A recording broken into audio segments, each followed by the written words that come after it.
L'aeroporto di Treviso, dopo quello di Venezia e Verona, è tra gli scali dove l'allerta è massima. A dirlo oggi il presidente di Air3 annuncia che dopo i tragici fatti di Parigi le già previste misure di sicurezza sono state intensificate, a cominciare dalla novità riguardante il piazzale del passaggio all'ingresso del Canova, dove a lavori ultimati non sarà più possibile sostare tranne che per i mezzi dotati della prevista autorizzazione. Verranno limitati i transiti davanti, per cui la parte più vicina alla stazione è un progetto che è un po' di tempo che è su in piedi e che invece favorirà passaggio, sosta, controllo da parte dei mezzi della sicurezza.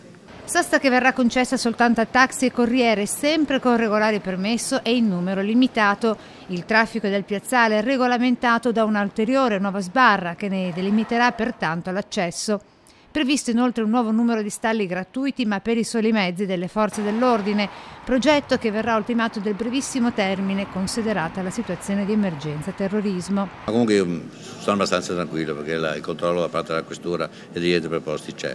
Anche a Treviso, come negli altri aeroporti d'Italia, innalzate le misure di sicurezza con un incremento della vigilanza e anche delle attività ispettive. Per questo l'invito da parte di ENAC ai passeggeri in partenza è di recarsi in aeroporto con largo anticipo rispetto ai tempi normalmente previsti.